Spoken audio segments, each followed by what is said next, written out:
4জন fifth হয়েছেন। তার অঙ্কিত সরকার 688 পেয়েছেন। ওয়েস্ট বেঙ্গল থেকে খুব 3-4টে খুব রিনাউন্ড স্কুল আছে, ঠিক আছে, সেই স্কুলগুলো থেকে ভরি ভরি ছেলে র্যাঙ্ক করে। কোশ্চেন আগের দিন লিক হয়ে যাচ্ছে কি, মানে কিরকম ভাবে সিক্রেট সস কি অ্যাকচুয়ালি কি কোনো ম্যাটার করে? মাধ্যমিক এইচএসের রেজাল্ট এখন কত টাকা ঘুষ খেয়েছে, তোর সাকসেসটা কি করে এলো যে একবারে ক্র্যাক করলি? 2020 ফিজিক্স বলা, 2024 ফিজিক্স বলা, ঠিক আছে, অনেক ডিফারেন্স আছে। হিউজ ব্র্যান্ড হয়েছে, ওদের প্রমোশনের জন্য বিভিন্ন রিলস করে ওরা, ঠিক আছে, বিভিন্ন কন্ট্রোভার্সি হয়েছে। পিডব্লিউ কন্টেন্টের থেকে পাবলিক মানে কি বলবো, স্টান্ট বেশি করা হয় বলে আমার মনে হয়। তোর কি মতামত? এক নিট ক্র্যাক মানে লাইফ সেফ, নিটের পর এরকম লাইফ হবে, আর এখন আসার পর কি মনে হচ্ছে সেই লাইফটা পাচ্ছিস না? মানে ধাক্কা লেগেছে অনেক কিছু। আজ থেকে তো 3-4 বছর পর এই আমাদের মেডিকেল ফিল্ডের কি মানে এমবিবিএস এর কি রকমই ভ্যালু থাকবে যেটা ধর আর 5 বছর আগে ছিল? মেডিকেল ফিল্ডে কি তোর মনে হয় যে অন্যান্য স্ট্রিমের থেকে টক্সিসিটিটা খুব বেশি বা এরকম কিছু, মানে এত সুইসাইড বা ডিপ্রেশনের এটা স্ট্যাট বলছে ইন্ডিয়ার যে মেডিকেল প্রফেশনালরা অনেক বেশি ডিপ্রেসড থাকছে, তো এটা তোর কি মনে হয়? Hello and welcome to the new podcast. তো আজকের আমাদের স্পেশাল গেস্ট হচ্ছে আমাদের ওয়েস্ট বেঙ্গলের 2020-তে মাধ্যমিকে 5th হয়েছিল আর এইচএসে 10th হয়েছিল অঙ্কিত সরকার মালদা থেকে। তো আমি তাকে বলবো প্রথমে আগে নিজের ইন্ট্রো দেওয়ার জন্য। হ্যালো সৌরভ, আমি অঙ্কিত, বর্ধমান মেডিকেল কলেজে second year student, MBBS student. তো ফার্স্ট আমি কোশ্চেন করবো যে তোদের স্কুলের তুই কি প্রথম র্যাঙ্ক মানে টপার না আরো আগে ছিল অনেকে? আমি মাধ্যমিক থেকে শুরু করছি। দেখ, প্রথম তো একদমই নয়, ঠিক আছে। আমাদের স্কুল খুব রিনাউন্ড একটা স্কুল জেলার মধ্যে, প্রত্যেক বছরই প্রচুর ভালো ভালো রেজাল্ট হয়, আমিও তার মধ্যে একজন। বরঞ্চ আমার থেকে আমার প্রিভিয়াস ব্যাচ এবং আমার পাস্ট ব্যাচগুলোতে অনেক ভালো ভালো রেজাল্ট বেরিয়েছে স্কুল থেকে। তো অ্যাজ ইউজুয়াল প্রত্যেকটা ইন্টারভিউ টপারের যে ক্লিশে কোশ্চেনগুলো করে আমি সেগুলো থেকে শুরু করবো। যে ক ঘন্টা পড়েছিলি তুই আগে সেটা বল মাধ্যমিকে? যারা এবছর ধর মাধ্যমিক দেবে তাদেরকে তুই কি করে মানে তাদেরকে কি সাজেস্ট করবি যে তোর মতো রেজাল্ট, বা আগে বল তুই কত পেয়েছিলি? 688 আউট অফ 700। আর প্রথমত, দ্বিতীয়ত সবচেয়ে বড় কথা হচ্ছে যে আমার খুব ইন্টারভিউ কম হয়েছে রিগার্ডিং আমরা সেই টাইমে হচ্ছে করোনার ব্যাচ ছিলাম। 2020-তে পুরো লকডাউনের মধ্যে রেজাল্ট পেয়েছি, বাড়িতে 4-5টা হাতে গোনা রিপোর্টার এসেছিল, তারপরে আমার আর কোনো ইন্টারভিউ হয়নি। ক্লাস 10 অবধি লাইফের হচ্ছে সবচেয়ে মজাদার টাইম, ঠিক আছে। তো আমি বলবো যে ক্লাস 10 অবধি যে প্রিপারেটরি ফেজটা, সেই টাইমে আমাদের সিলেবাস ওয়েস্ট বেঙ্গল বোর্ডের জন্য, যদি যারা শুধুমাত্র ওয়েস্ট বেঙ্গল বোর্ড ফোকাস পড়াশোনা করে তাদের জন্য মানে খুব ইজি একটা সিলেবাস, ঠিক আছে। এবার এইটুকু সিলেবাস শেষ করার জন্য আমার মনে হয় না যে দিনরাত গাঁদানোর খুব একটা দরকার আছে। আমার মনে হয় পড়াশোনার পাশাপাশি খেলাধুলা থেকে শুরু করে যত রকম ক্রিয়েটিভ অ্যাক্টিভিটি হয়, যা কিছু করতে ভালো লাগে সেগুলো করা উচিত। ক্লাস 10 অবধি তো অবভিয়াসলি, কারণ তারপর থেকে লাইফ সবচেয়ে বেশি হেক্টিক হবে। তা আমার ওরকম কোনো বাধা ধরা নিয়ম ছিল না। আমার সবচেয়ে এখন বেশি মনে পড়ছে এটা যে অ্যাকচুয়ালি যেদিন রেজাল্ট বেরোয় সেদিন আনন্দবাজার বা কোনো একটা বড় নিউজ পেপারের রিপোর্টারও মাকে এই কোশ্চেনটা করেছিল। তো মা মানে প্রথমে অ্যান্সার দিয়েছিল 6 ঘন্টা, তারপরে মা আমাকে বলতো তুই তো 6 ঘন্টাও পড়তি না, আমি খুব বড় মিথ্যে কথা বলে দিয়েছি। তো কোনো ফিক্স টাইম ছিল না, যখন যেমন প্রয়োজন পড়তো সেরকম ভাবে। হ্যাঁ, তো তো আরেকটা ওর একটা পরিচয় হচ্ছে যে ও একদম ফার্স্ট অ্যাটেম্পটে নিট ক্লিয়ার করেছে 12-এর সাথে সাথে। তো আমি যেটা বলবো যে তুই আগে বল যে বাংলা মিডিয়াম ছিলিস না ইংলিশ মিডিয়াম ছিলি? আমি বরাবর বাংলা মিডিয়াম ছিলাম, তবে ক্লাস 10 অবধি একদম আমি পরীক্ষাও দিয়েছি মাধ্যমিক বাংলাতে, কিন্তু এইচএসে আমার ইংলিশ ভার্সন ছিল, বাট ওয়েস্ট বেঙ্গল বোর্ড। তো আমাদের বাংলা মিডিয়াম থেকে যেটা সবচেয়ে মানে প্রচলিত আছে যে নিট একবারে ক্র্যাক করা যায় না, একটা ড্রপ লাগেই মিনিমাম। তো ওটা তুই কি বলবি, মানে ওটাতে তুই কিভাবে তোর সাকসেসটা কি করে এলো যে একবারে ক্র্যাক করলি? সবচেয়ে বড় কথা, এই কথাটা একটা ব্যাকগ্রাউন্ড স্টোরি থেকে আসে, ঠিক আছে। মানে এই টাইমে সবচেয়ে বেশি যেই লোকটাকে ক্রেডিট দিতে হয় সেটা আমার বাবা। আমার নিজস্ব এরকম কোনো প্ল্যানিং ছিল না যে আমাকে নিট ক্র্যাক করতে হবে, রানিংয়ে নিট ক্র্যাক করতে হবে। তো এই আমার লাইফের এই পুরো যে ফেজটা, এই ফেজটা হচ্ছে আমার বাবার ডিজাইন করা, ঠিক আছে। সত্যি কথা বলতে ডিজাইন করাই বলি, কারণ বাবার মাথার মধ্যে এরকম সব প্ল্যানিংসগুলো থাকতো যে এটার পরে এটা, এটার পরে এটা, আর বাবা ঠিক আমাকে দিয়ে সেগুলো করিয়ে নিত। তো ব্যাপারটা হচ্ছে যে তোর অ্যাকচুয়ালি আমি যখন মাধ্যমিক দিই তখন আমার বাবা আমাকে জিজ্ঞেস করেছিল যে তুই কি পড়তে চাস, কিন্তু তার আগেই বাবা আমার মাথার মধ্যে ঢুকিয়ে দিয়েছিল যে তোকে এই জায়গাটা তোর জন্য মোস্ট সুইটেবল। তো আমারও কোনো প্রবলেম ছিল না, এরকম না যে আমি অন্য কিছুতে যেতে চেয়েছিলাম, আমাকে এখানে জোর করে পাঠিয়েছে, এরকম কিছু না। আমার মাথায় অ্যাকচুয়ালি কোনো প্ল্যানিং ছিল না, যেটা ক্লাস 10 অবধি হয়, কিছুই জানি না। তো যখন ক্লাস 11-এ উঠলাম তখন অ্যাকচুয়ালি বাবার প্ল্যানিংয়েই আমার ভার্সন ইংলিশ করে দেওয়া হলো, ঠিক আছে। তারপর থেকে তখন থেকে অ্যাকচুয়ালি প্রিপারেশন শুরু, ঠিক আছে।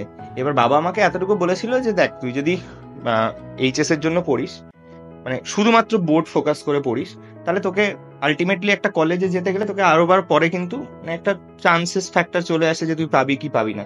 কিন্তু তুই যদি একটা কম্পিটিশন এক্সামের জন্য শুধুমাত্র প্রিপারেশন নিস, তাহলে সেখানে একটা প্রবাবিলিটি অনেক বেড়ে যায়। তো সেই টাইমে ফর্চুনেটলি বাবার কথা মানে আনডাউটেডলি বিশ্বাস করে নিয়েছিলাম এবং শুধুমাত্র নিটের জন্যই পড়াশোনা করতাম, লাইক নিট বেসড পড়াশোনা যেটা বলে আর কি। তো এমন না যে বাংলা মিডিয়াম স্টুডেন্ট হয়ে তুই রানিং এ নিট ক্র্যাক করতে পারবি না, এটা একদম খুব ভ্রান্ত একটা ধারণা। জাস্ট যেটা তোর প্রয়োজন সেটা হচ্ছে, অ্যাকচুয়ালি আমার একজন স্যার বলতো যে ওয়েস্ট বেঙ্গল বোর্ডে যারা পড়ে, ঠিক আছে, তারা অনেক বেশি হার্ড ওয়ার্কিং হয়। তো তুই যদি সেই হার্ড ওয়ার্কটা করতে পারিস একটা রাইট ডিরেকশনে, তাহলে রানিং এ নিট ক্র্যাক করা এমন কোনো বড় ব্যাপার নয়। তুই কি 11 থেকে কোনো কোচিং এর সাথে যুক্ত ছিলিস, না নিজে সেলফ স্টাডি করে বা মানে অনলাইন এখন অনেক কোচিং এসেছে নিটের জন্য, সেগুলো করেছিলি, না অফলাইন কোচিং ছিল কোনো, বা অন্য কোনো ভাবে প্রিপারেশন নিয়েছিলি এই এইচএস এর সময় তো নিটের জন্য? অ্যাকচুয়ালি তোর আমার যখন মাধ্যমিক কমপ্লিট হয়, ঠিক আছে, আমি মাধ্যমিক আমার শেষ হয়েছে, আমার এখনো মনে পড়ছে 27 ফেব্রুয়ারি মেবি, ঠিক আছে। তারপরে অ্যাকচুয়ালি আমাদের যেটা প্ল্যানিং ছিল সেটা হচ্ছে মার্চের সেকেন্ড উইক থেকে একটা রিনোড একটা অফলাইন ইনস্টিটিউটে আমি অ্যাডমিটেড হই। বাট মার্চের মেবি আমার এখনো ডেট মনে পড়ছে একদম ক্লিয়ারলি, যে 20th মার্চ থেকে লকডাউন স্টার্ট হয়। তো সেই জন্য অফলাইন কোচিং এর কোনো মানে ব্যবস্থাই আমাদের জন্য সেই টাইমে ছিল না। এবার যে অফলাইন কোচিং আমি ভর্তি হয়েছিলাম তারই অ্যাকচুয়ালি অনলাইন মেটেরিয়ালস নিয়েই পড়াশোনা করছিলাম।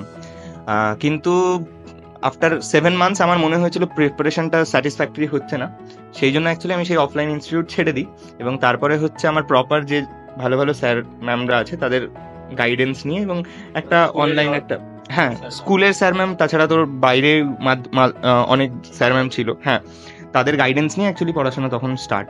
তো আমি বলবো যে অফলাইন আমি একদিনও ক্লাসে যাইনি কখনো, ঠিক আছে, যা হয়েছে সব মালদাতেই, মানে অনলাইন একটা প্ল্যাটফর্ম থেকেও পড়েছি, জানি না এখানে বলা ঠিক হবে কিনা ভিডিওর মধ্যে। অ্যাকচুয়ালি ফিজিক্স ওয়ালা থেকে আমি ক্লাস 9-10 থেকে আলাক স্যারের বিশাল বড় ফ্যান, আলাক স্যারের প্রচুর ভিডিও দেখতাম, ঠিক আছে। মানে আমার ক্লাস 9-10-এ আমার ফিজিক্যাল সায়েন্সের জন্য একজন টিচার ছিল, বাট 9-এ আমার কোনো ফিজিক্যাল সায়েন্সের টিচার ছিল না। আমি শুধুমাত্র আলাক স্যারের ভিডিও দেখে আমি পড়াশোনা করেছি, ঠিক আছে। তো আমার একটা অগাধ বিশ্বাস ছিল লোকটার ওপর। তো অ্যাকচুয়ালি আর ফর্চুনেটলি আমরা যখন ক্লাস 11-এ উঠেছি তখনই অ্যাকচুয়ালি আলাক পান্ডের একদম নিড বেসড একটা কোর্স লঞ্চ হয়েছিল। তো সেই টাইমে আমি ফুললি ওটাতেই ফোকাস করি। পিডাব্লিউর টপিকটাতে আমি আসছি একটু পরে, কিন্তু তার আগে আমি জিজ্ঞেস করি যে এই যে ধর আমি মাধ্যমিক ধরছি, মাধ্যমিকে 5th র্যাঙ্ক, ঠিক আছে, গোটা ওয়েস্ট বেঙ্গলে। তো এইসব আমরা দেখেছি যে এইসব স্টুডেন্টগুলোকে নিয়ে কিরকম ভাবে অ্যাডভার্টাইজ করা হয়, ঠিক আছে, বিভিন্ন প্রকাশনীর তরফ থেকে। তো তোর কাছে কি এরকম কোনো মানে এসছিল কেউ, বা কত টাকা বা কিরকম ভাবে অফার করেছিল? এটা বেশিরভাগ ওয়েস্ট বেঙ্গলবাসী সবার মানে যারা স্টুডেন্ট তারা সবাই মানে জানার জন্য উৎসুক হয়ে থাকে যে কত টাকা ঘুষ খেয়েছে। দেখ, সবচেয়ে বড় ব্যাপার হচ্ছে যে আনফর্চুনেটলি আমি অ্যাডভার্টাইজমেন্ট করতে পারিনি, বাট হ্যাঁ, অফার এসেছিল। অ্যাকচুয়ালি সেই টাইমে প্রচন্ড করোনার প্রকোপ চলছিল, তো দ্যাটস ওয়াই ওরা কলকাতায় ডেকেছিল, ঠিক আছে। বাট সেই টাইমে আর সেরকম একটা ফ্যামিলি তো অ্যাকচুয়ালি করোনা এফেক্টেড ছিল, সেই কারণে সেই টাইমে আর অ্যাডভার্টাইজমেন্ট করা হয়নি। বাট হ্যাঁ, তারা অ্যাজ এ গিফট মানি কিছু পাঠিয়ে, তোর অ্যারাউন্ড 10,000। সেটা কি কোন মানে আমি এটা অ্যাকচুয়ালি একটা পাবলিশার্স, ঠিক আছে, পাবলিশার্স। আর তাছাড়া একটা খুব বড় এমনি জাস্ট টাকা পাঠিয়েছিল, তাদের হ্যাঁ, তরফ থেকে কিছু মানে তাদের জন্য কিছু করতে বলেনি? না, প্রথমে তো করতে বলেছিল, সেটার অ্যামাউন্ট আরো অনেক বড় ছিল, আচ্ছা, ঠিক আছে। বাট তোর 10,000টা অ্যাজ এ গিফট মানি পাঠিয়েছিল, সেটার জন্য কিছু করতে পারেনি। আর তার সাথে হচ্ছে 11-12 এর বইগুলো দিয়েছিল সেই প্রকাশনী। আর তাছাড়া একটা বড় মানে গোল্ড ব্র্যান্ড আছে, নাম নিচ্ছি না আমি, তারা অ্যাকচুয়ালি প্রত্যেক বছরই শুনেছি যে যারা ডিস্ট্রিক্ট টপার হয় তাদেরকে হচ্ছে সেই একটা হিউজ অ্যামাউন্ট অফ মানি হচ্ছে অ্যাজ আ গিফট দেয়। আমার বেলাও সেটা আমি পেয়েছিলাম, বাট সেটার অ্যামাউন্টটা একটু বেশি ছিল, বিকজ আমি নর্থ বেঙ্গলেও তোর ফার্স্ট হয়েছিলাম, মানে নর্থ বেঙ্গল বেসিসে আমার র্যাঙ্ক 1 ছিল, দ্যাটস ওয়াই তোর আমি ওই অ্যামাউন্টটা পেয়েছি। এই যা, তবে অ্যাডভার্টাইজমেন্ট করা হয়। আচ্ছা, তাহলে এবার আমি নেক্সট নিটের পার্সপেক্টিভে যদি আসি, তো নিটে তোর কত র্যাঙ্ক ছিল all India? All India rank ছিল হচ্ছে তোর 6,721, সরি 16,721। তো এই নিটের জন্য আবার কেউ কিছু বলেছিল মানে প্রমোট করার জন্য বা কিছু? না, নিটের জন্য কেউ কিছু বলেনি, জাস্ট আমাদেরকে ফিজিক্স ওয়ালা থেকে মালদায় তখন অফলাইন ব্রাঞ্চ অলরেডি লঞ্চ হয়, তো ওরা আমাদের সাথে একটা মানে আমাদেরকে গিফট দিয়েছিল, দ্যাটস এতটুকু। আর সেটাও সিম্পল, মানে একটা টি শার্ট, তার সাথে একটা স্টেথো আর একটা ফ্লাওয়ার বুকে, ব্যাস এতটুকু। তো পেয়ে যাবে ফিজিক্স বলা নিয়ে যেটা বলছিলাম, যে ফিজিক্স বলা যে 2020 ফিজিক্স বলা 2024 ফিজিক্স বলা, ঠিক আছে, অনেক ডিফারেন্স আছে, হিউজ ব্র্যান্ড হয়েছে, ঠিক আছে। তারপরে এখন অলপসে নিজে পড়ান না, ঠিক আছে। তারপরে আমি যেটা এখন দেখতে পাই যে আমি জানি না এখন ফিজিক্স বলাতে মানে হয়তো অ্যাপে যারা ধর মানে যে কি বলবো কোর্সটাই বিক্রি করছে সেটাতে ধর প্রপার কিরকম পড়াচ্ছে আমি জানি না, কিন্তু ইউটিউব চ্যানেলে আগে যেটা ফ্রিতে স্যার যে মানে লেভেলের কন্টেন্ট ছিল, এখন তো তার থেকে আমার মনে হয় কন্টেন্টের থেকে পাবলিশ মানে কি বলবো স্টান্ট বেশি করা হয় বলে আমার মনে হয়। তো তোর কি মত? দেখ মানে এই ব্যাপারটায় এমন একটা জিনিস যে এখানে মানে ফ্রিলি কিছু বলা অ্যাকচুয়ালি কন্ট্রোভার্সি ক্রিয়েট করবে, তো আমি সেখান থেকে একটু দূরেই থাকতে চাই। বাট অ্যাকচুয়ালি আমি পার্সোনালি যদি বলি, আমার জন্য PhysicsWallah is the best platform to deal with, ঠিক আছে। এবার অ্যাকচুয়ালি মেডিকেল কলেজে আসার পর থেকে তোর নিট প্রিপারেশন বা যেই প্রিপারেশনের জন্য ফিজিক্সওয়ালার যে ইন্টারফেসটা, সেই ইন্টারফেসটা আমি একদমই ঘাঁটি না, মানে একদম ওটা থেকে ডিটাচ। সো মানে লাস্ট 2 বছরে কি হয়েছে সেই ইন্টারফেসে, সেটা নিয়ে আমার একদমই কোনো আইডিয়া নেই, ঠিক আছে। আমি ধর ইন্টারফেসের কথা বলছি না, আমি ধর বলছি যে আমি বলতে চাইছি যে ইউটিউবের যে আগে শুধু অ্যালেক্সা নিজে পড়াতো, ঠিক আছে, এখন পিডব্লিউ একটা ব্র্যান্ড, ঠিক আছে, একটা বিজনেস। তো এখন তো ওদের প্রমোশনের জন্য বিভিন্ন রিলস করে ওরা, ঠিক আছে, বিভিন্ন কন্ট্রোভার্সি হয়েছে পিডব্লিউর। তো তোর কি মনে হয় না যে আগে যে ধর একটা সিনসিয়ার ছেলে যে ধর শুধু ইউটিউব থেকে পড়ার জন্য করছে, ধর পড়াশোনা করছে, তার জন্য ধর এখন যারা পড়ছে ধর ওরকম ভাবে যারা পড়ার চেষ্টা করবে তাদের জন্য কি মানে ডাইভার্ট হওয়ার কারণে অনেক রিসোর্স চলে এসেছে বলতে গেলে? দেখ ডাইভার্ট হওয়ার রিসোর্সের কথা যদি তুই বলিস, তাহলে YouTube is fully occupied by that, ঠিক আছে। মানে ডাইভার্ট হওয়ার রিসোর্সের জন্য ইউটিউব হচ্ছে সবচেয়ে বেশি দায়ী, ঠিক আছে।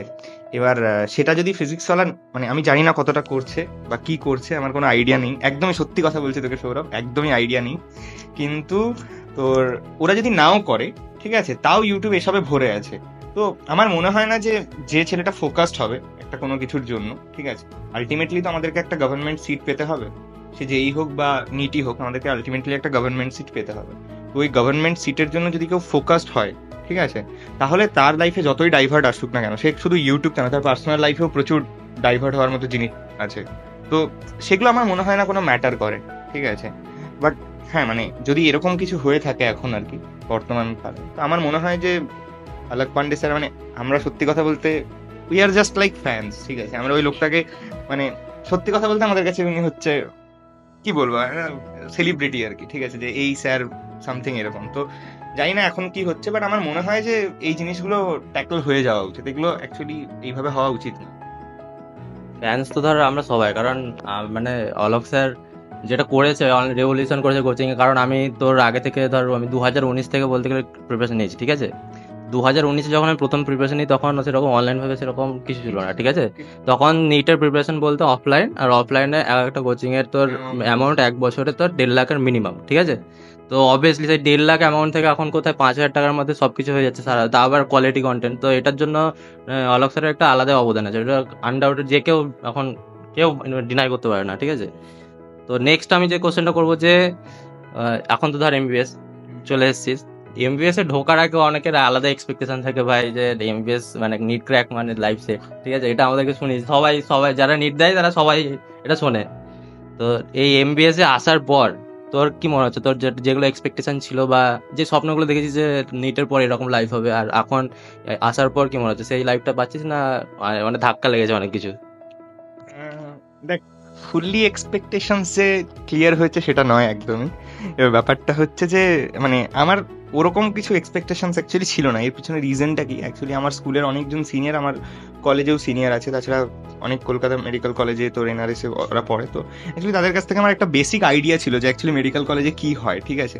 বাট আমি নিজেকে যেভাবে দেখতে চেয়েছিলাম মেডিকেল কলেজে, আমি সেটার জন্য যথেষ্ট কাজ করছি, যে আমি নট অনলি শুধুমাত্র একটা এমবিবিএস এর যে সিলেবাস সেইটা নিয়ে পড়াশুনো, শুধু সেটা না করে তার আশেপাশে যে সমস্ত কাজগুলো আমার মনে হয়েছে যে আমি এই কাজগুলো করতে চাই, আমার অ্যাকচুয়ালি ছোটবেলা থেকে যেগুলো ইচ্ছে ছিল যে এই সমস্ত প্রবলেমসগুলোর সাথে ডিল করবো বা সামথিং, এগুলো জায়গাতে আমি নিজের এক্সপেকটেশনসটা বজায় রেখেছি। বাট হ্যাঁ, মানে লাইফে কোন জিনিসটা এক্সপেকটেশন ওয়াইজ হয় বল, এবার ব্যাপারটা হচ্ছে সবাই মানে সোসাইটি এমন ভাবে একটা মানে রূপ নিয়ে রেখেছে যে সবাই বলে, বাড়ির লোকজন বলে যে এই নিটটা ক্র্যাক করে নে, তারপরে লাইফে আর কোনো প্রবলেম হবে না। বাট ওটা একদমই ভ্রান্ত ধারণা, ঠিক আছে? ওটা আমি আগে থেকেই জানতাম যে ওগুলো কোনো কাজের কথা নয়, ঠিক আছে? তোকে আলটিমেটলি সারা জীবনই তোকে স্ট্রাগল করে যেতে হবে। তুই এই ডাক্তারি ফিল্ডে থাক বা যে কোনো ফিল্ডে থাক, সব ফিল্ডে স্ট্রাগল আলাদা আলাদা রকম, কিন্তু তোকে স্ট্রাগল করে যেতে হবে। এটা আমি খুব মানে অ্যাওয়ার ছিলাম এই জিনিসটা নিয়ে। তো আমার ওরকম কোনো এক্সপেকটেশন ছিল না যে মেডিকেল কলেজে ঢুকলে লাইফ পুরো চিল হয়ে যাবে, সেরকম না। তবে হ্যাঁ, যথেষ্ট চিল হয়েছে, আগের থেকে তো অন্তত অনেক বেশি চিল হয়েছে। তো আমার নেক্সট যে কোশ্চেন তোর কাছে সেটা হচ্ছে যে নিটের ক্রেজ তো ভাই প্রতি বছর যা বাড়ছে, ঠিক আছে? এই বছর 24 লাখ স্টুডেন্ট পরীক্ষা দিচ্ছে গোটা অল ইন্ডিয়াতে। তো একটা আমাদের জেনারেলি বাবা মা বা আত্মীয় স্বজনেরও আলাদাই একটা মানে কি বলবো ধারণা থাকে যে ভাই ডাক্তার হবে, কোটি কোটি টাকা ইনকাম করবে মাসে, এরকম একটা স্বপ্ন ওদের আছে। তো তার জন্য মানে পুশও করছে ছেলেপেলেদেরকে যে ঠিক আছে 2 বছর 3 বছর 5 বছর 6 বছর। তো তোর মানে তোর অ্যাকর্ডিং টু ইউ তোর কি মনে হয় যে কত বছর ড্রপ নিয়ে দেওয়া উচিত একটা যে কোনো এন্ট্রান্সের পিছনে, বা বা এই যে এত সবাই এখন নিটের জন্য এত ক্রেজ বাড়ছে, তো তোর কি মনে হয় যে নিটের মানে আজ থেকে তো 3-4 বছর পর এই আমাদের মেডিকেল ফিল্ডের কি মানে এমবিবিএস এর কি এরকমই ভ্যালু থাকবে যেটা ধর আর 5 বছর আগে ছিল? দেখ, প্রথমত নিটের যেটা ক্রেজ বাড়ছে সেটা কিন্তু মানে শুধুমাত্র যে নিট দিয়ে যে ডাক্তার হওয়া যায় সেই জন্য কিন্তু নয়, ঠিক আছে? মানে আমার যেটা মনে হয় যে অ্যাকচুয়ালি আমাদের যেটা এখন মানে কি বলবো, একটা যেটা অবস্থা আর কি, সত্যি কথা বলতে চাকরির দিক থেকে, মানে সে তোর গভর্নমেন্টাল স্টেট গভর্নমেন্টের চাকরি হোক বা সেন্ট্রাল গভর্নমেন্টের চাকরি হোক, সেই জায়গাগুলো অ্যাকচুয়ালি অনেক বেশি কমে আসছে, ঠিক আছে? অ্যাকচুয়ালি আমার মনে আছে, আমি যখন 2011-র কথা আমার হালকা হালকা মনে আছে, তখন অ্যাকচুয়ালি ডাক্তারিতে এত এত ছেলেপেলে আসতো না। তখন অ্যাকচুয়ালি ইঞ্জিনিয়ারিং লাইন আপটা খুব বেশি এরকম মানে খুব বেশি লোকজন ওখানে যাওয়ার চেষ্টা করতো, তখন সবাই প্রায় ইঞ্জিনিয়ার হতে চাইতো। তো ধীরে ধীরে কি হলো যে ইঞ্জিনিয়ারিং যে পার্টটা, সেই পার্টটা অ্যাকচুয়ালি স্যাচুরেটেড হতে শুরু করলো, ঠিক আছে? তো দেখ, এই কথাটা মানে আমি এই মুহূর্তে দাঁড়িয়ে বলাটা খুব ডিফিকাল্ট হবে যে অ্যাকচুয়ালি তোর আজ থেকে 5 বছর পর বা 10 বছর পর এত স্টুডেন্ট নিট দিচ্ছে, এত মেডিকেল সিট বেড়ে যাচ্ছে যে তোর মানে কি বলবো যে মেডিকেল ফিল্ডও স্যাচুরেটেড হবে কি হবে না। অনেক এক্সপার্ট বলছে যে তোর মেডিকেল ফিল্ডও স্যাচুরেট হতে পারে, আবার অনেকে বলছে যে পপুলেশনও যে হারে বাড়ছে তাতে স্যাচুরেটেড হবে না। বাট এই জিনিসটা এখন আমার মনে হয় না প্রেডিক্ট করা পসিবল, ঠিক আছে? বাট সবকিছুই মানুষ যেটা করে, ঠিক আছে, সেটা অ্যাকচুয়ালি প্রেজেন্ট সিচুয়েশনের উপর বেস করে করে। তো এই মুহূর্তে দাঁড়িয়ে the field is not saturated actually. সেই জন্য অ্যাকচুয়ালি তোর সমস্ত গার্জেন, সমস্ত স্টুডেন্টসও বলতে পারিস যে তোর এই ফিল্ডটার দিকে এত বেশি ঝুঁকছে। বাট এমন না যে ডাক্তারি বাদ দিয়ে ইন্ডিয়াতে আর কোনো ভালো জব নেই, অনেক ভালো জব আছে। আর এই কথাটা তো প্রচন্ডই মানে ভ্রান্ত যে শুধুমাত্র ডাক্তারি ফিল্ডে আসলে কোটি কোটি টাকা।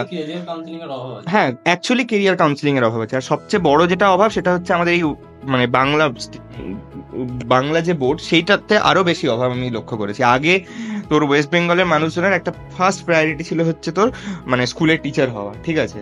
তুই জানিস যে কি সিচুয়েশন, তারপরে সেই মানুষগুলোই একদম মুভ করে গেছে যে ডাক্তারি পড়তে হবে, ঠিক আছে? এবার আমি কোনো স্টুডেন্টকেই বলছি না যে তার ক্যাপাবিলিটি কম বা ক্যাপাবিলিটি বেশি, সেটা তার নিজের হার্ডওয়ার্কিং এর উপর আর নিজের ইচ্ছের উপর অ্যাকচুয়ালি ডিপেন্ড করে, ঠিক আছে? এবার তুই যে কোশ্চেনটা করলি অ্যাকচুয়ালি যে কত বছর ড্রপ নেওয়া অ্যাকচুয়ালি উচিত, এটারও কোনো ফিক্সড কোনো টাইম আমার পক্ষে বলা পসিবল নয় যে এত বছরে তুমি ড্রপ দাও তারপরে না পেলে দিও না। সবচেয়ে বড় যেটা প্রশ্ন সেটা হচ্ছে যে তুমি যে ড্রপগুলো দিচ্ছ সেই ড্রপগুলো অর্থিত কিনা, ঠিক আছে? তুমি ভাবো একটা নিট অ্যাটেম্প্ট দিলে তারপরের নিট অ্যাটেম্প্টে তোমার কোনো ইমপ্রুভমেন্টই হলো না, তাহলে তো মানে নেই কোনো ড্রপ দেওয়ার, তাই না? কিন্তু তোমার যদি মনে হয় যে না, আমার মানে নিটের জন্য যে প্রিপারেশনটা সেটা অ্যাকচুয়ালি খুব স্লো আগাচ্ছে, কিন্তু আগাচ্ছে, তাহলে তুমি মাল্টিপল অ্যাটেম্প্ট নিতে পারো। সেটা তোমার যতদিন পর্যন্ত ইচ্ছে হবে, যতদিন পর্যন্ত মোটিভেশন থাকবে, তুমি নিতে পারো। কারণ গভর্নমেন্ট যখন কোনো এজ লিমিট করছে না, তখন আমি বা তুই কে এজ লিমিট রাখার, ঠিক আছে? সে যাওয়ার যতদিন ইচ্ছে সে ততদিন পর্যন্ত নিট অ্যাটেম্প্ট দিয়ে যাবে।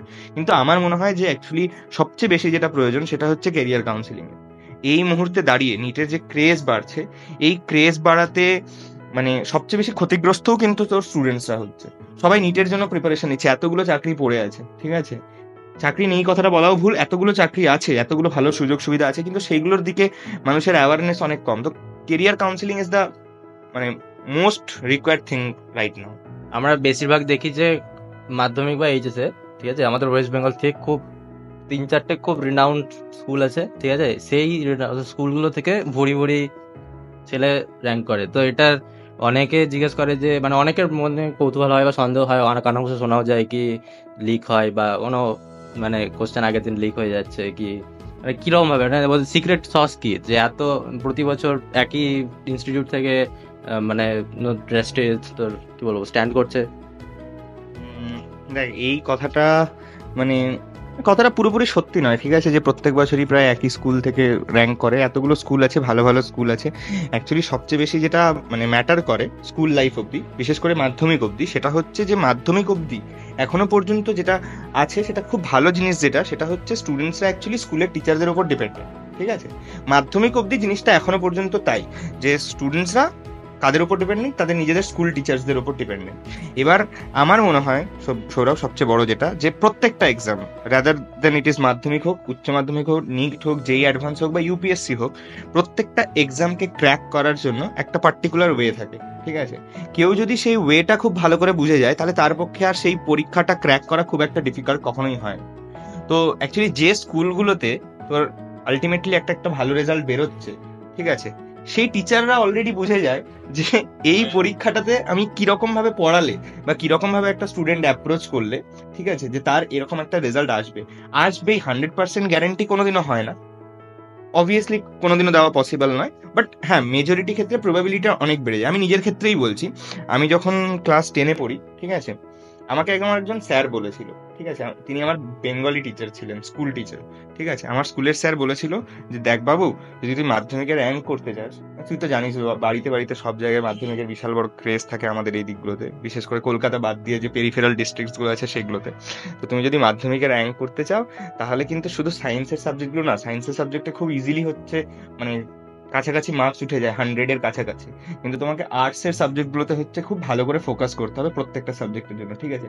বাট সেই কথাটা না আমার খুব সত্যি লেগেছিল, ঠিক আছে, যে আমি যদি সায়েন্স আমার অলরেডি খুব ইন্টারেস্টিং লাগে, আমার মার্কসও ঠিকঠাক ওঠে বলে আমি ফোকাসটা পুরোপুরি নিয়ে গেছিলাম হচ্ছে তোর হিস্ট্রি, জিওগ্রাফি, তারপর হচ্ছে তোর বাংলা, এই সমস্ত সাবজেক্টগুলোতে যেগুলোতে অ্যাকচুয়ালি কম মার্কস ওঠে। তুই বিশ্বাস করবি না, আমার আর্টসের মার্কস তোকে আমি যদি বলি, আমি বলছি না যে মানে ইউটিউবের ভিডিও বলে, বাট আমার জিওগ্রাফিতে 100 ছিল, বেঙ্গলিতে 100 ছিল, হিস্ট্রিতে 99 ছিল। তো আমার মনে হয় ওই কথাটা আমার খুব মানে ইম্প্যাক্ট ফেলেছিল, যে এইটা একটা সত্যি একটা রুট ম্যাপ, যে আমি যদি আর্টসের সাবজেক্টগুলোতে ভালো মার্কস তুলে নিই তাহলে আমার মনে হয় যে মার্কসটা অনেক বেশি ক্যারি করে, কারণ নাম্বার কমেও সেই আর্টসের সাবজেক্টগুলোতে, ঠিক আছে। তো আমার মনে হয় যে টিচাররা সবচেয়ে বেশি ডিপেন্ডেন্ট এই জিনিসটার জন্য, যে তারা কতটা ভালো ওই পরীক্ষাটাকে জাজ করতে পেরেছে। এই যে কথাটা বললি যে বিশাল ক্রেজ থাকে মাধ্যমিক এইচএস এর আমাদের ওয়েস্ট বেঙ্গল স্পেশালি, তো এই তোর এমবিএস এ চলে আসার পর তোকে যেটা যে আমি যদি একটা খুব কি বলবো এক ফ্রিলি যদি জিজ্ঞেস করি যে অ্যাকচুয়ালি কি কোনো ম্যাটার করে মাধ্যমিক এইচএস এর রেজাল্ট এখন তোকে যদি কেউ জিজ্ঞেস করে তুই ফিফথ হয়েছিস, এখন তোর কোনো আদৌ কোনো ডিফারেন্সিয়েট আছে তোর কোনো? দেখ সবচেয়ে বড় কথা যে আমার তখনও ছিল না, আমার এখনো নেই। আমার বাড়ি থেকে মানে এই যে না শুধু আমি তুই র্যাঙ্ক করেছিস বলে বলছি না, অ্যাকচুয়ালি তো যখন ঠিক আছে একটা পরীক্ষা অবভিয়াসলি বড় পরীক্ষা বোর্ডের পরীক্ষা মানলাম, কিন্তু যেভাবে হাইপ ক্রিয়েট করে রাখে গার্জেনরা, তো আমার মনে হয় না যে অতটাও মানে ঠিক আছে যদি কেউ জেনারেল এতে পড়তে পারে তার জন্য এইচএস এর মার্কসটা কলেজ একটা ভালো কলেজ পাওয়ার জন্য ম্যাটার করে, কিন্তু আমাদের মতো যারা ধর এই টেকনিক্যাল লাইনে আসছে তাদের জন্য আদৌ কি ম্যাটার করে? কারণ আমরা অনেক সময় দেখেছি স্পেশালি ওয়েস্ট বেঙ্গল স্টুডেন্টরা কি করে কি ড্রপটা কেন নয়, স্পেশালি বলে যে ওদের লজিক থাকে যে আমি এই বছর এইচএস দিচ্ছি, এইচএস এর রেজাল্টটা খারাপ হয়ে যাবে, ঠিক আছে, তো সেই জন্য আমি নিটটাকে পরের বছর ড্রপ নিয়ে নিটের জন্য প্রিপারেশন নেবো, এখন আমি একদম পুরো এইচএস এর জন্য ফুললি ফোকাসড। দেখ সবচেয়ে বড় কথা, আমার একটা বন্ধু আছে, ঠিক আছে, তার নাম হচ্ছে প্রহ্লাদ অধিকারী, ঠিক আছে, সে আর আমি অ্যাকচুয়ালি একটা জায়গাতে পড়াই, ঠিক আছে। ও হচ্ছে তার স্টুডেন্টগুলোকে সবার প্রথমে এটা বলে যারা অ্যাকচুয়ালি মাধ্যমিকের জন্য আসে, আমি পরীক্ষাটাকে ছোট করছি না, অবভিয়াসলি লাইফের সবচেয়ে বড় পরীক্ষা, ইম্পর্টেন্স আছে, বাট এমন না যে তুমি ওই পরীক্ষাটাকে নিজের জীবন মানিয়ে নেবে। তুই জানিস, আমিও জানি, আর প্রহ্লাদ অ্যাকচুয়ালি স্টুডেন্টদেরকে সেটাই বলে যে মাধ্যমিকের যে তোর মার্কশিটটা, ঠিক আছে, মাধ্যমিকের যে তোর সার্টিফিকেটটা, সেটা অ্যাকচুয়ালি কাজ কি? এই যে এমবিবিএস এর কলেজে তুই আসলি, তারপরে ওই মাধ্যমিকটা অলরেডি তোর একাডেমিক বিল্ডিং এর স্টুডেন্ট সেকশনে নিয়ে নিয়েছে, ওটার কোনো ভ্যালু নেই, ঠিক আছে। তোর মাধ্যমিক বা উচ্চ মাধ্যমিকের রেজাল্ট নিজের স্যাটিসফ্যাকশনের জন্য ইজ গুড, অবভিয়াসলি তোকে একটা ভালো মার্কস নিতে হবে, কিন্তু এমন না যে তুমি র্যাঙ্কের পেছনে দৌড়াচ্ছ, মানে র্যাঙ্কটাই তোমার আলটিমেট মানে এম হয়ে দাঁড়াচ্ছে, এটা অবভিয়াসলি আমার মনে হয় না একদমই ঠিক। কোনো আলটিমেটলি তুই মাধ্যমিক এইচএস এর রেজাল্ট দিয়ে কি বা পাবি? ঠিক আছে, কিছু চাকরি আছে, যেমন তোর বলতে ভুলে যাচ্ছি, পোস্টালের একটা চাকরি আছে যেটা অ্যাকচুয়ালি মাধ্যমিকের রেজাল্টের উপর বেস করে হয়। এবার তোমার যদি ওটা লক্ষ্য হয় তাহলে অবশ্যই অবশ্যই মাধ্যমিকের রেজাল্ট ইম্পর্টেন্ট। পোস্টালের মাধ্যমে পোস্টালের চাকরির কথা বললি, আমার মনে করে গেল যে আমি পোস্টালটা পেয়েছিলাম, কিন্তু তখন আমি ড্রপ দিচ্ছিলাম, সেই জন্য আমি নিইনি।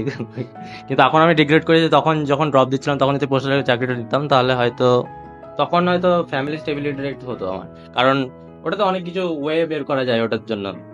তো এরপরে আমি একটা খুব সিরিয়াস টপিকে যাব, ঠিক আছে?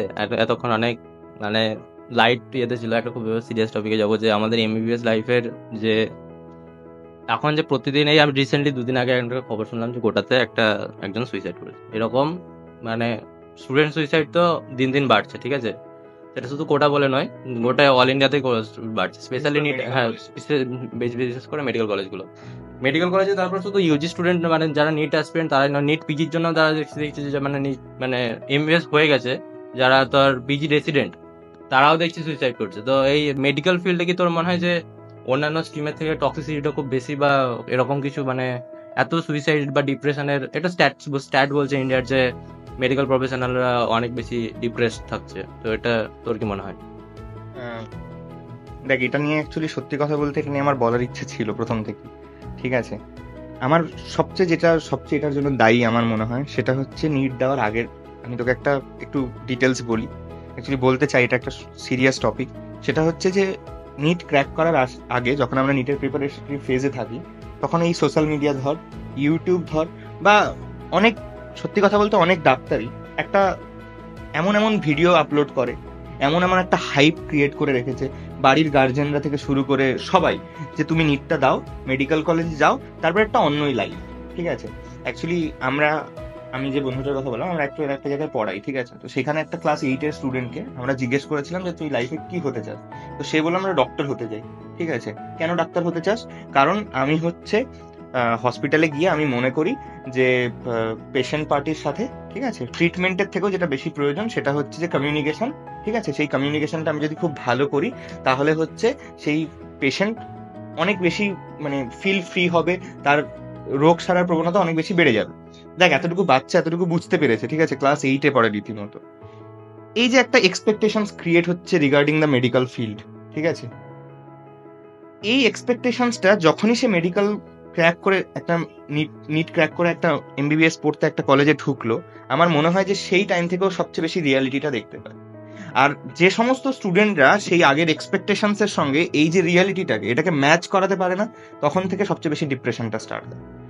তুই মেডিকেল কলেজে আসার আগে তোর লাইফে একটা মানে ইমাজিনেশন থাকে যে আমি স্টেথো পরবো, ঠিক আছে, একটা হোয়াইট কোট নেব, রাস্তায় বেরোবো, হসপিটালে যাব, পেশেন্ট পার্টির সাথে ডিল করব, পেশেন্ট পার্টি মানে আমাকে খুব ইজিলি অ্যাকসেপ্ট করবে। But that is not the reality. তুইও জানিস, আমিও জানি যে হসপিটালগুলোতে বা গভর্নমেন্ট যে সমস্ত মেডিকেল কলেজগুলোতে আছে সেগুলোতে রিয়েলিটিটা কি, ঠিক আছে? সেখানে আমরা যে এক্সপেকটেশনস বানিয়ে রেখে দিই যে ডাক্তারি লাইফটা আমার এরকম হবে, সেরকম কিন্তু কখনোই হয় না, ঠিক আছে? একদমই কখনোই হয় না। তাছাড়া শুধুমাত্র তোর হসপিটালের ব্যাকগ্রাউন্ড থেকে বলছি না, তোর কলেজের ব্যাকগ্রাউন্ড থেকেও বলছি যে টক্সিসিটির থেকেও যেটা বেশি প্রয়োজন সেটা হচ্ছে যে মানে অ্যাকচুয়ালি লাইফ নিয়ে একটা ক্ল্যারিটি থাকা প্রয়োজন, ঠিক আছে? যে আমি সব কিছুতেই মানে একটা অন্যরকম একটা ইমাজিনেশন করে নেব, আর সেটা যখনই ম্যাচ করবে না তখনই আমি মানে নিজেকে একদম মানে মাটির নিচে ঢুকিয়ে দেবো। এই জিনিসটা যত বেশি হবে তত বেশি হচ্ছে স্টুডেন্টসরা ডিপ্রেসড হতে শুরু করবে। কারণ তুই যখনই এক্সপেকটেশনস আর রিয়েলিটি ম্যাচ করে না তখনই অ্যাকচুয়ালি এই সমস্ত জিনিসগুলোর প্রবাবিলিটি বেড়ে যায়। আমি এটা বলবো যে মেন্টালি যদি কেউ মানে মেডিকেল ফিল্ডে আসতে চায়, তাহলে তাকে আমি সবার আগে ফার্স্ট অ্যাডভাইস বলবো মেন্টালি বি স্ট্রং। কারণ পেশেন্ট পার্টির সাথে ডিল করা থেকে শুরু করে স্টুডেন্ট মানে সিনিয়র জুনিয়র রিলেশনশিপ হোক, সেটা তোর ইউজিতে হোক পিজিতে হোক, সব কিছুতে কিন্তু এটা, তারপরে তোর কাজের যে লেভেলের প্রেশার যাবে, ঠিক আছে, ইন্টার্নশিপ হোক বা পরে পিজি রেসিডেন্সিতে, তো মেন্টাল স্টেবিলিটি বা যে স্ট্রংনেস, ওটা অবভিয়াসলি একটা বড় কি বলবো ফ্যাক্টর। থ্যাংক ইউ অঙ্কিতকে আমাদের সাথে এত কথা বলার জন্য। তো তোমরা যারা ধরো মাধ্যমিক দেবে বা এইচএস দেবে বা এই ধরো নিটের জন্য প্রিপারেশন নিচ্ছ, তো যদি কোনো কোশ্চেন করার থাকে আমাকে বা অঙ্কিতকে, তোমরা কমেন্টে করতে পারো, আমি অঙ্কিতকে জিজ্ঞেস করে তোমাদেরকে রিপ্লাই দেবো সেরকম, ঠিক আছে? তো থ্যাংক ইউ। ওয়েলকাম